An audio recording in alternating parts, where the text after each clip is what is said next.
Welcome to the federal Andhra Pradesh. ఆంధ్రాలో ఏం జరుగుతోంది? ఆంధ్రప్రదేశ్లో బీసీల శాతము సుమారు 52% జనాభాలో ఉన్నారని ప్రభుత్వమే చెప్తోంది. ఇందుకోసం ప్రత్యేకించి జనాభా వివరాల సేకరణను కూడా చేపట్టింది. ఎన్నికల్లో ఇచ్చిన హామీ మేరకు జనాభా వివరాల సేకరణ పూర్తి చేసి బీసీలకు స్థానిక సంస్థల్లో అనుకున్న ప్రకారం రిజర్వేషన్ ద్వారా 50% సీట్లు ఇవ్వాలనేది ప్రభుత్వం ఆలోచన. ఇంతవరకు బాగానే ఉంది. కానీ ఆంధ్రప్రదేశ్లో చాలామంది బీసీలు అవమానాలకు గురవుతున్నారు. ఎస్సీ ఎస్టీలను ఎలాగైతే కులం పేరుతో దూషిస్తున్నారో అదేవిధంగా బీసీలను కూడా కులం పేరుతో దూషిస్తున్నారు. ఈ మేరకు గతంలో కులం పేరుతో దూషించినప్పుడు వాళ్లపై ఏ విధమైన చర్యలు తీసుకోవాలనే దాని మీద కొన్ని జీవోలు కూడా రిలీజ్ అయినాయి. అయితే ఆ జీవోలను కూడా పట్టించుకోకుండా ఇంకా తిడుతూనే ఉన్నారు. ఈ తిట్ల పురాణాలకు ఫుల్ స్టాప్ పడాలంటే ఎట్టి పరిస్థితుల్లోనూ వీళ్లకు రక్షణ చట్టం అవసరము. ఎన్నికల సమయంలో కూడా కూటమి పార్టీలు రక్షణ చట్టాన్ని బీసీలకు ఏపీలో తీసుకొస్తాము అని చెప్పేసి హామీ ఇచ్చారు. ఆ మేరకు బీసీలకు రక్షణ చట్టం అంటే ఎస్సీ ఎస్టీలకు ఎలాగైతే ఎస్సీ ఎస్టీ అట్రాసిటీ చట్టం ఉందో అదేవిధంగా బీసీలకు కూడా బీసీల రక్షణ చట్టం తీసుకురావడానికి ఇటీవల ఒక ముసాయిదాను ప్రభుత్వం రూపొందించింది.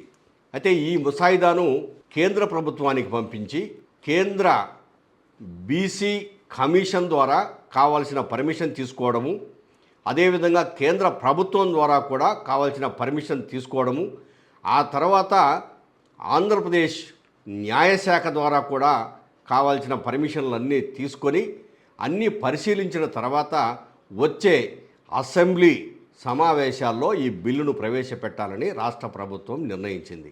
ఈ బిల్లు పాస్ అయితే సుమారు 15 రకాల అణచివేత మాటలను నియంత్రించవచ్చు.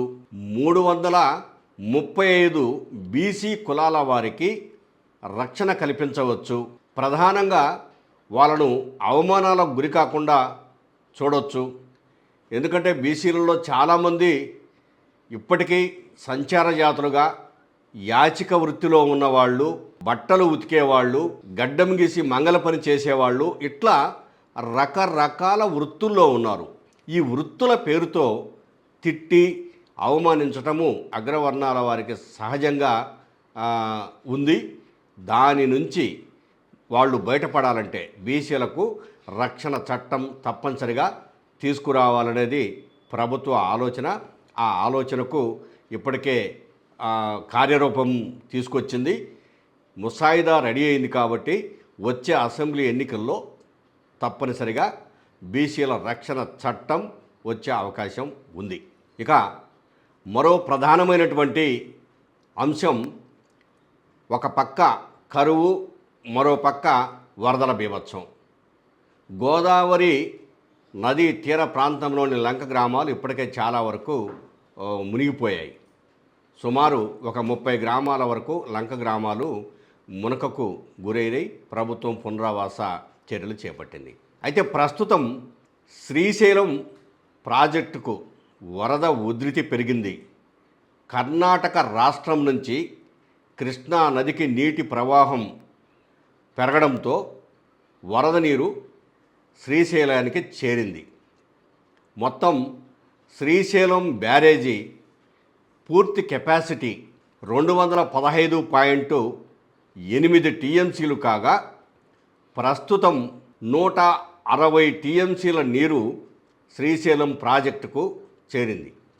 శ్రీశైలం ప్రాజెక్టు నిండగానే అక్కడి నుంచి గేట్లు ఎత్తితే నాగార్జున సాగర్ ప్రాజెక్టుకు వరద నీరు వస్తుంది. నాగార్జున సాగర్ ప్రాజెక్టు మొత్తం నీటి కెపాసిటీ 312 టీఎంసీలు కాగా ప్రస్తుతం 300 టీఎంసీల వరకు నీరు ఉంది.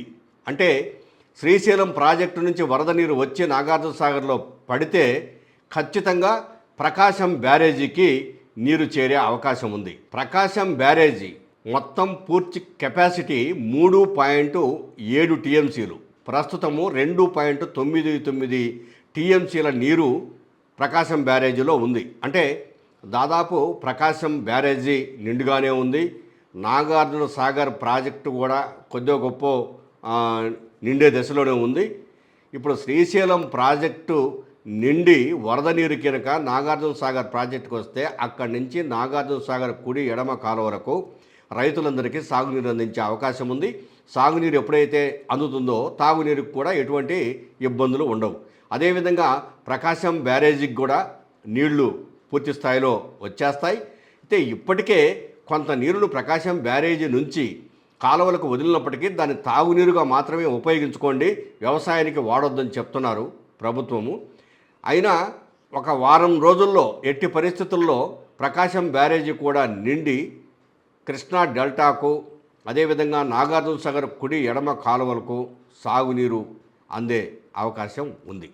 ఇక ఆంధ్రప్రదేశ్లో మూడవ ప్రధానమైనటువంటి ప్రక్రియ విద్యా విధానంలో చోటు చేసుకుంటున్నటువంటి మార్పులు, స్కూళ్ళ సంఖ్య కుదింపు, టీచర్ల రేషనలైజేషన్, ఒక స్కూలులో పిల్లలు తక్కువ ఉన్నారని మరొక స్కూలుకు టీచర్ను మెర్జ్ చేయటం వంటి కార్యకలాపాలు ఆంధ్రప్రదేశ్లో ప్రస్తుతం ఎక్కువగా సాగుతున్నాయి. 2 ఏళ్లలో అంటే కూటమి ప్రభుత్వము వచ్చిన తర్వాత ఇప్పటి వరకు 972 స్కూల్స్ మూతపడ్డాయి. 16,000 పైన స్కూల్స్ సింగిల్ టీచర్ స్కూల్స్గా ఉన్నాయి. మొత్తం 60,843 స్కూల్స్ ఉండగా ఇందులో గవర్నమెంటు స్కూల్స్ 44,222 ఉన్నాయి. మిగిలిన స్కూల్స్ స్థానిక సంస్థలు అంటే జిల్లా పరిషత్తులు, మండల పరిషత్తుల నిర్వహణలో ఉన్నాయి. ఏమైనా దాదాపు 1000 స్కూల్స్ వరకు మూతపట్టం 2 ఏళ్లలో అనేది. అదేవిధంగా కేంద్ర ప్రభుత్వము ఇటీవల పార్లమెంటులో ప్రకటించిన లెక్కల ప్రకారం సుమారు 1000 స్కూల్స్ ఆంధ్రప్రదేశ్లో మూతపడుతున్నాయి. 16,000 పైన సింగిల్ టీచరు స్కూల్స్ ఉన్నాయి. ఇంకా భవిష్యత్తులో స్కూల్స్ తగ్గే ప్రమాదం ఉంది అని చెప్పేసి పార్లమెంటులో ఒక పార్లమెంటు సభ్యుడు అడిగిన ప్రశ్నకు సమాధానంగా ప్రభుత్వం ప్రకటించింది. దేశవ్యాప్తంగా కూడా ప్రభుత్వ స్కూల్స్ అక్కడక్కడ మూతపడుతున్నాయి. ప్రైవేట్ స్కూల్స్కు ప్రాధాన్యత పెరుగుతోందని ప్రభుత్వం ఆందోళన వ్యక్తం చేసింది. నిజానికి ఆంధ్రప్రదేశ్ రాష్ట్రంలో ప్రభుత్వ స్కూల్స్ చాలా బాగున్నాయి. దాదాపు 1,00,000 మంది పిల్లలు ప్రభుత్వ స్కూల్స్లో సంఖ్య పెరిగింది అని ప్రభుత్వం ప్రకటిస్తుంటే మరి సుమారు 1000 స్కూల్స్ మూతబడ్డాయి అని అంటే ఎంతమంది పిల్లల సంఖ్య తగ్గి ఉంటుందో ఒక్కసారి ఆలోచించాలి. డ్రాప్అవుట్స్ సంఖ్య పెరిగింది. ఎక్కడైతే సింగిల్ టీచర్ ఉన్నాడో ఆ సింగిల్ టీచర్ స్కూళ్ళల్లో ఒక్కొక్క చోట 3 నుంచి 7వ తరగతి వరకు ఒకే టీచరు చెప్పాల్సి వస్తుంది. ఈ నూతన విద్యా విధానం కారణంగా వైఎస్ జగన్మోహన్ రెడ్డి ప్రభుత్వం పీరియడ్లో 1-2 తరగతులను అంగన్వాడీ స్కూళ్ళల్లోకి కలిపారు.